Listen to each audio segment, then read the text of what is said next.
In today's class, we shall discuss about physical quantities.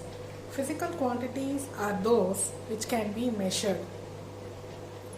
So, if you can measure any quantity, then it is called as physical quantity. And if a quantity cannot be measured, then it is not a physical quantity. Now, physical quantity can be broadly divided into two. They are the fundamental quantities and the derived quantities. Here, I have placed a duster that I used to erase the board, and this is the top surface of the duster. I hope it is visible for you clearly. Now, supposing our aim is now to find out the area, the top surface area of the duster. So, what are we supposed to find out? We are supposed to find out the area. So, what do we do in order to find out the area? This top surface of the duster is rectangular in shape. So, if it is rectangular in shape, the area of a rectangle will be equal to, the area of the rectangle will be equal to length into breadth. As you all know, this is the length of the rectangle of our duster, and this is the breadth. So, how do we go about finding out the length of the duster? See, in order to find out the area, we had a formula, or we are expressing area in terms of length and breadth. Now, can we express length in any such terms? No, we cannot. What we will do, we will simply take a scale or any measuring instrument using which you can measure the length, and using that we will be measuring. So, if you can see, the length of this duster, or the top surface length, is 13.5. So, using a scale I am measuring length is equal to 13.5 centimeters into, next I will be measuring the breadth. So, breadth works out to be 4. So, 4 centimeters, breadth is 4 centimeters. Then we will multiply 13.5 into 4, and then we will find out the area of the duster. Now here, you see, in order to find out the length and breadth, we did not have any other basic formula. We simply took the instrument and measured. Therefore, they are called as fundamental quantities. This length and breadth, breadth is also a length only. If it is shorter, we call it as breadth. If it is longer, we call it as length. So, area is got by multiplying two lengths. Therefore, area is derived from multiplying two lengths. So, area is called as a derived quantity, whereas this length is called as a fundamental quantity, because they cannot be still more divided into basic quantities. Length will remain as length only, and if you want to express length in any other using any other basic terms, that is not possible, because length itself is the basic term. Whereas derived quantities, area is a derived quantity. We call area as derived quantity because area is derived by multiplying a fundamental quantity, that is length into breadth. Here, though we call it as breadth, it is also a type of length only.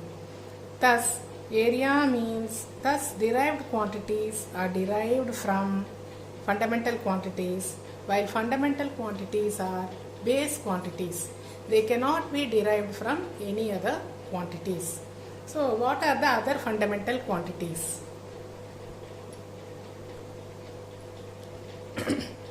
So, the other fundamental quantities are length, mass, time, temperature, electric current, amount of substance, and luminous intensity.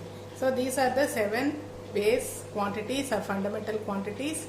We can add 2 more to it, that is the plane angle and the solid angle, which we will be discussing in the forthcoming sessions. So, derived quantities, other than this fundamental quantities, all the other quantities are derived quantities. For example, let us take velocity. We know that velocity is equal to displacement by time. So displacement is base quantity, that is length, and time is again time only. So we get velocity by finding out the displacement and dividing it by time. So velocity is derived from these two physical fundamental quantities. Therefore velocity becomes a derived quantity. So hope you have understood what is meant by fundamental and derived quantities. I know that you have learned this topic right from your 7th class. I myself have taught this to some of you, but yet we take it seriously and teach it even in 11th standard for two reasons. One, for you to remember what you learnt earlier, and two, for those who do not remember, we want you to learn it now and store it in your memory so that this forms the basis of learning physics. Now, let us measure the length of the sketch pen. I have placed the scale already in the position. So, if we bring the sketch pen near to the scale and try to find out the length of the sketch pen without parallax error, it works out to be 15 centimeters.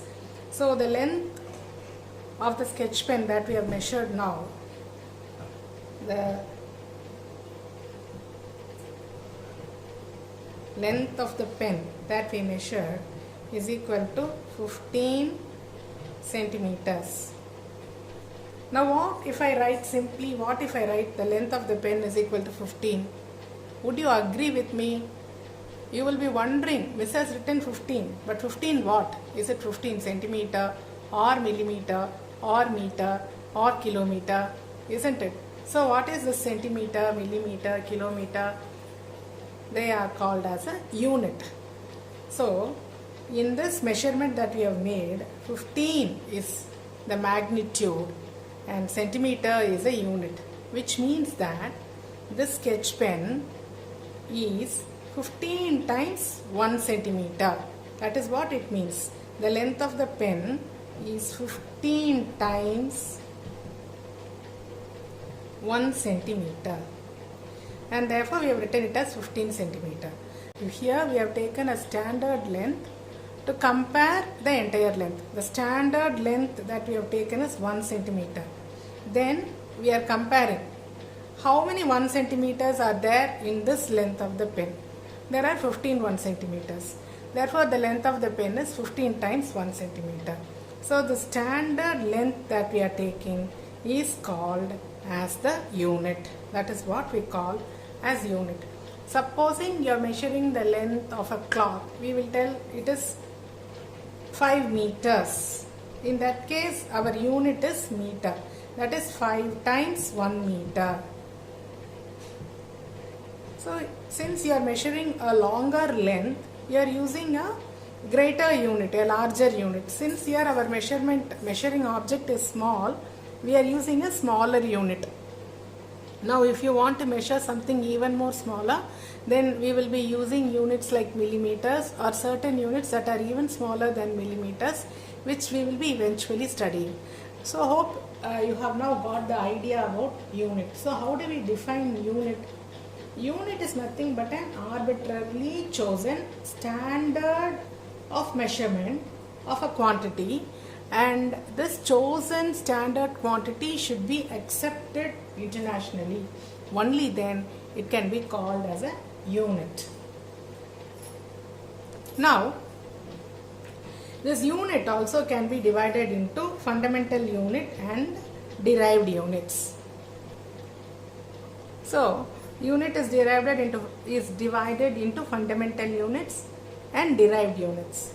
Now, what are fundamental units? Fundamental units are the units that are used to represent fundamental quantities.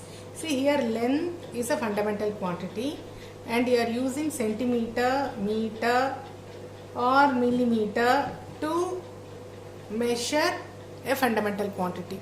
So these units are called as fundamental units. All these three units are called as fundamental units. So units that are used to measure fundamental quantities are called as fundamental units. So can you guess what would be derived units? No doubt, units that are used to measure derived quantities are called as derived units. So let us take, for example, earlier we discussed area.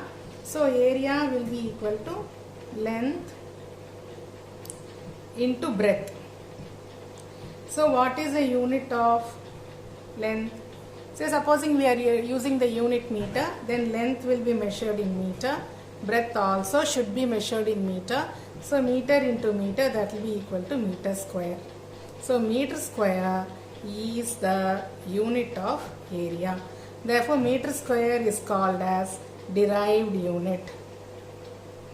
Meter square is derived unit. Likewise, if you take velocity, velocity is equal to distance by time. So distance is nothing but length, and the time is a fundamental quantity, so time, and length is measured in meter and time is measured in seconds. Therefore unit of velocity will be meter per second. This is a derived unit. Whereas the unit for time is seconds. Second. Whereas second is a fundamental unit. Second is fundamental unit. Meter per second is derived unit. Hope you have understood what are fundamental units and derived units. So how will you distinguish between them? Units that are used to express fundamental quantities are called as fundamental units. Units that are used to measure derived quantities are called as derived units. Give an example for fundamental unit, give another example for derived unit. That will be your answer for this question.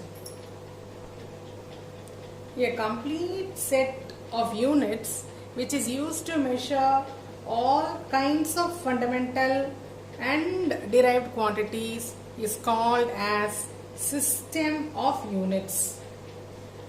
Now, internationally there are several systems of units, out of which we will be learning certain popular systems of units. They are the FPS system of unit,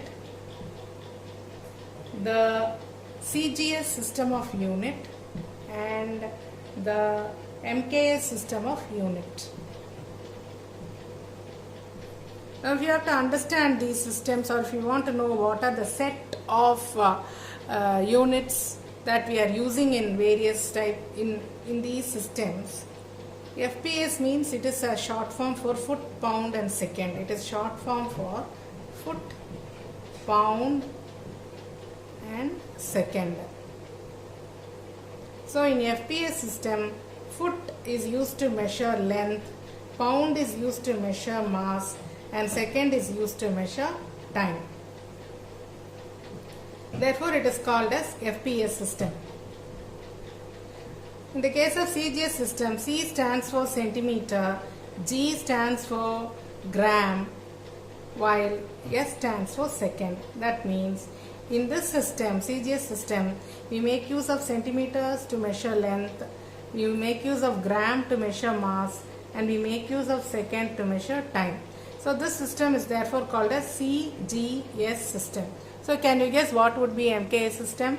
No doubt it is meter, kilogram, second system. Here in NKS system, to measure length we will be using meter, to measure mass we will be using kilogram, while to measure time we will be making use of seconds. So these are all the various systems. Now there is another system which is called as a SI system. So what does SI mean? Do you think S is some unit that we are using to measure length and I some unit to measure mass? No, it is not. SI system means it is an abbreviation for System International.